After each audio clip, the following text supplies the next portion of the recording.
السلام علیکم، منیرہ احمد بات کر رہی ہوں، PRC کی فاؤنڈر۔ گفت و شنید ہمارا بہت بڑا مسئلہ ہے۔ ہماری گفتگو میں عام طور پر بہت منفیت پائی جاتی ہے۔ ہماری گفتگو کا تعلق ہماری سوچ سے ہے، یعنی منفی گفتگو منفی سوچ کی عکاس ہوتی ہے۔ منفی سوچ اور گفتگو ہمارے رشتوں، ہمارے تعلقات اور ہماری صحت کو بری طرح متاثر کرتے ہیں۔ بچے جب چھوٹے ہوتے ہیں تو ان کو غلطیاں کرنے پہ مارا جاتا ہے، ڈانٹا جاتا ہے، شرمندہ کیا جاتا ہے۔ جب بچے بات نہ مانیں تو ان کو دھمکیاں دی جاتی ہیں، ڈرایا جاتا ہے۔ ماں باپ ناراض ہو کر بچوں سے اپنی بات منواتے ہیں۔ پھر بچے گفتگو اور تعلق کے اسی انداز کو لے کر آگے چلتے ہیں۔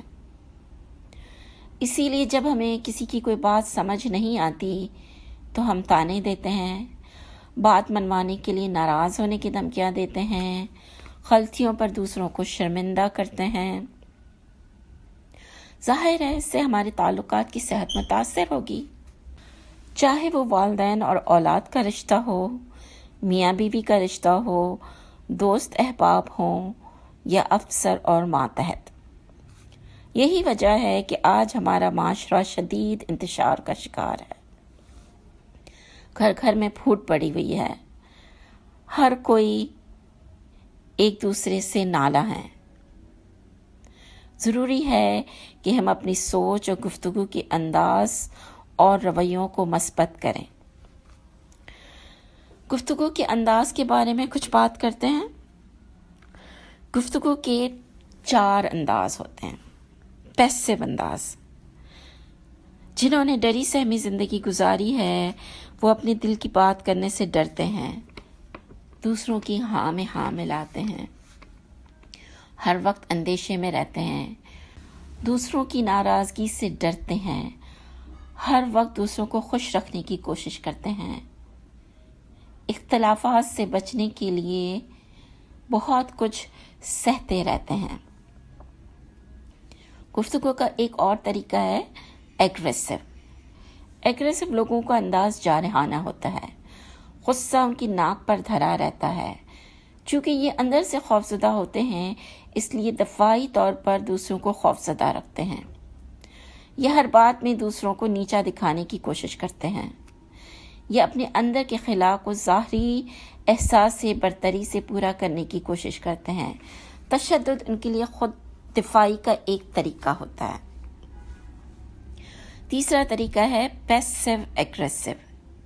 یہ لوگ پیسو اور ایگریسو کے درمیان ڈولتے رہتے ہیں۔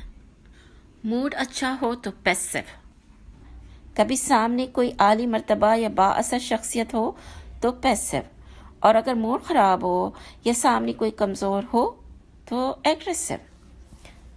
جیسے ماتحت اپنے افسر کے سامنے پیسو اور پھر گھر جا کر بیوی کے سامنے ایگریسو، بہو ساس کے سامنے پیسو اور بچوں کے سامنے ایگریسو۔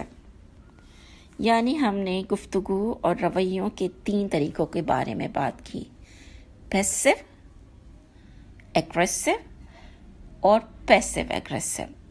یہ تینوں طریقے انہیلدی ہیں۔ یہ ایک ایسی شخصیت کی نشاندہی کرتے ہیں جن کی کردار سازی پر کام نہیں ہوا۔ یہ لوگ اپنے آپ سے اور لوگوں سے ناخوش رہتے ہیں۔ ان کے قریب کے لوگ ان کے ساتھ اپنے آپ کو غیر محفوظ سمجھتے ہیں۔ چالاک لوگ ان کی غیر مستحکم شخصیت کا فائدہ اٹھاتے ہیں۔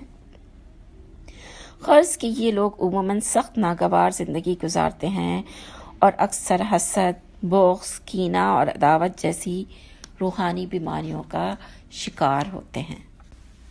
اب ان 3 غیر صحت مند طریقوں کے بعد ہم آپ کو ایک صحت مند طرز سوچ اور انداز گفتگو کے بارے میں بتاتے ہیں، اور یہ ہے assertiveness۔ یہ میانہ روی اور توازن کا راستہ ہے، وہ راستہ جس کی تعلیم اسلام بھی ہمیں دیتا ہے۔ assertive لوگ متوازن شخصیت کے مالک ہوتے ہیں۔ یہ اپنی ذات، لوگ اور ماحول سے عموماً مطمئن ہوتے ہیں۔ ان کا طرز زندگی، سوچ کا انداز اور طرز تکلم مثبت ہوتا ہے۔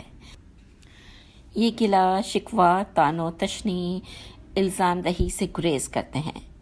اپنے حقوق اور ذمہ داریوں سے آگاہ ہوتے ہیں۔ انہیں اپنی اقدار کا ادراک ہوتا ہے۔ غرض یہ مستقل اپنی کردار سازی پر کام کرتے رہتے ہیں۔ ہمارے کلچر میں ہم براہ راست گفتگو سے گریز کرتے ہیں، اشاروں کنایوں میں بات کرتے ہیں، اپنے گلے شکووں کو ڈھکے چھپے الفاظ میں بیان کرتے ہیں اور اکثر ایک دوسرے سے نالاں یا ناراض رہتے ہیں۔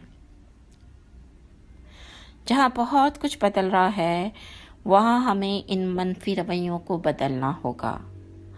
براہ راست، مختصر اور جامع انداز میں گفتگو کے طریقے کو اختیار کرنا ہوگا۔ اس سے ہماری جذباتی صحت اور رشتوں میں بہتری آئے گی۔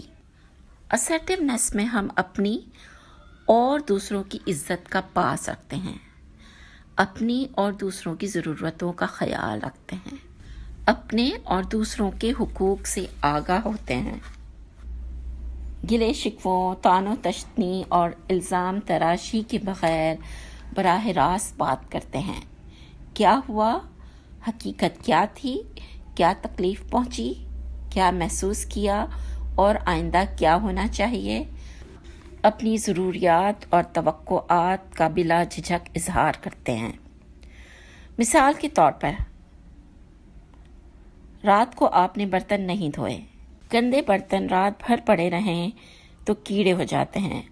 آئندہ پلیز برتن رات کو ہی دھو لیجیے گا۔ یا پھر، کل رات برتن دھونا آپ کی ذمہ داری تھی، صبح سارے برتن مجھے دھونے پڑ گئے، آپ پلیز اپنی باری کی کام وقت پر نمٹا لیا کریں۔ آپ اتنی دیر سے آئے، میں کب سے آپ کا انتظار کر رہی تھی، میرا بہت وقت ضائع ہو گیا، آئندہ پلیز وقت پر آئیے گا۔ یا پھر، آپ کو رات کو بہت دیر ہو جاتی ہے، میں اور بچے آپ کو بہت مس کرتے ہیں۔ آپ نے دسمبر کے آخر میں قرض ادا کرنے کا وعدہ کیا تھا، اب جنوری آ گیا ہے، آپ پلیز جلد از جلد قرض ادا کر دیں۔ پچھلی مرتبہ جب آپ میری کتاب لے گئی تھیں تو پھٹ گئی تھی، اس مرتبہ احتیاط کیجیے گا۔ جی بچوں، آپ کارٹون دیکھنا چاہتے ہیں مگر اب سونے کا وقت ہو گیا ہے، جلدی سے ٹی وی بند کر دو پلیز۔ ذرا غور کریں، ان جملوں میں نہ دھمکی ہے، نہ طعنہ ہے، نہ گلا شکوہ ہے، نہ کسی کو شرمندہ کیا گیا ہے۔ مسئلہ، اس کے نتائج اور اس کے حل کے بارے میں بات کی گئی ہے۔ فیکٹس، فگرز، فیلنگز، ایفیکٹس اور ریکویسٹ پہ بات ہو رہی ہے۔ ضروری نہیں کہ ہر جملے میں یہ پانچوں عناصر موجود ہوں۔ مثلاً، آپ کی ان باتوں سے مجھے تکلیف ہو رہی ہے، کوئی اور بات کریں پلیز۔ آپ کو میرا باہر جانا پسند نہیں آیا، پلیز یہ دیکھیں کہ میں اشد ضرورت کے تحت باہر گئی تھی۔ یعنی کوئی بحث مباحثہ نہیں، کوئی گرما گرمی نہیں، صاف سیدھی واضح بات۔ اسرٹیو لوگ جانتے ہیں کہ غلطی کسی سے بھی ہو سکتی ہے، اس لیے وہ اپنی غلطیوں کا ازالہ تو ضرور کرتے ہیں مگر اس کو گمبھیر مسئلہ نہیں بناتے ہیں۔ دوسروں کی غلطیوں کو جلد درگزر کر دیتے ہیں اور اپنی غلطیوں کا سامنا اعتماد اور پروقار طریقے سے کرتے ہیں اور لوگوں سے منہ نہیں چھپاتے پھرتے۔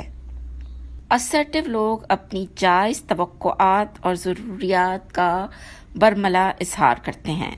وہ جہاں واقعی ضرورت ہو مدد مانگنے سے بھی گریز نہیں کرتے۔ مثلاً، آپ یہ کام وقت پر ختم کر لیجیے گا پلیز۔ یا پھر، آپ پلیز کچن میں میری کچھ مدد کر دیں، کھانا پکنے میں دیر ہو گئی ہے، مجھے اس اسائنمنٹ کو ختم کرنے میں آپ کی مدد کی ضرورت ہے۔ یعنی اسرٹیو لوگ نہ کسی کا بلا وجہ فائدہ اٹھاتے ہیں، نہ کسی کو یہ موقع دیتے ہیں کہ کوئی ان کا بیجا فائدہ اٹھائے۔ یہ لوگ جذباتی طور پر ایک آسودہ زندگی گزارتے ہیں، دوسروں کے لیے باعث رحمت ہوتے ہیں۔